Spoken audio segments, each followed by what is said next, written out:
যেহেতু লাস্ট জুনে রিভাইভ পাইছি সেহেতু আমার বইয়াটা তো নিতেই হবে, এটা যেভাবেই হোক। বাবারে একটা হাগলু গাড়ি নিয়ে আসতেছিল, হাগলু আমাকে উড়ে দিতেছিল। সামনে দিয়ে একটা হাগলু আছে, হাগলু হাগলু দিয়ে আস্তে আস্তে যাই ভাই, হাগলু দিয়ে আস্তে আস্তে যাই। হাগলু দেখে ফেলছে, হাগলুকে মার, আমি শেষ ভাই, আমি শেষ। হাগলুকে মার, ওরে বাবা রে, আমি এত প্রো প্লেয়ার কিভাবে হলাম? হাগলুর টুনটুনি বরাবর এই মাইলগুলা দিতে পারলাম। হাগলুর কাছ থেকে অকটা নিয়ে আর নিচের হাগলুদেরকে মারো। একটা হাগলু নক ভাই, কি লাগবে কি? আরে আগলো কি বাইচে গেল? গুলাল ফাটাও আর আগলোকে মারো। আবারও নক হয়েছে ভাই, আগলোকে মারো। আরে কে জানি গিলটা নিয়ে গেছে, কেমন রাশি ভাই আমার, কুত্তা রাশি ভাই। তাড়াতে ভাই সামনের দিকে যাও। এখানে একটা হাগলু আছে, ওই যে উপরে একটা হাগলু, উপরে একটা হাগলু আছে, ওই যে উপরে উপরে হাগলুটাকে মারো ভাই, মারো মারো, শেষ ভাই। এটা তো টিম ওয়েপার। এখানে একটা হাগলু আছে, এখানে একটা হাগলু ভাই। আমার নেট প্রচুর খারাপ, নেট প্রচুর খারাপ।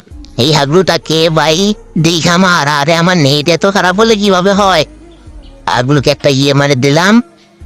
আরো একটা প্লেয়ার আসছে পিছনে, পিছনের দিকে হাগলু।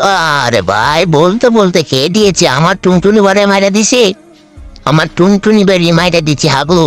তাড়াতাড়ি আমাদেরকে রিভাইভ দিয়েছে লাস্ট জুন, এবং আমাদের বইয়ার নীতি হবে এটা যেভাবেই হোক। হাগলু তোদেরকে তো খাইছি, তোদের টুনটুনি বরাবর শুধু মায় হবে। আগলুর আছে 2 জন, আমরা আছি 3 জন। আগলুদের কাছে আছে 4 লেভেলের বেস্ট এবং ভালো ভালো লুট এবং ভালো ভালো গান। ঠিক আছে, তাহলে দেখা যাক ম্যাচটা বুঝা নিতে পারি কিনা আমরা। 2টা আগলু ভার্সেস 3টা। আগলুদেরকে ট্রিটমেন্ট দিলাম ভাই। ওই সাইড দিয়ে একটা আসতেছে, ওই সাইড দিয়ে একটা আগলু আসতেছে, আগলুকে মারো ভাই। এটা করলে হবে না, আমি একটু পিছন দিয়ে যাই, একটু পিছন দিয়ে যাই। এটা একটা হাগলু আছে, এই হাগলুটাকে মারো। আরে এবার মার হাগলুকে, আগলোকে এবার যা তাদের শেষ ভাই। আগলো নক, ভিডিওটা লাইক দাও তাড়াতাড়ি, আর এই আগলোটাকে ক্লিয়ার করো। শেষ ভাই, এই আগলোটাকে ক্লিয়ার করে দিলাম এবং আমরা ম্যাচ কিন্তু বইয়া নিয়ে নিয়েছি। সব গ্র্যান্ড মাস্টার প্লেয়ার ছিল এবং আমার ভিডিওটাতে আপনারা, আমি জানি আপনারা ভিডিওতে লাইক দেন নাই, আপনারা তাড়াতাড়ি আমার ভিডিওতে লাইক দিয়ে দেন।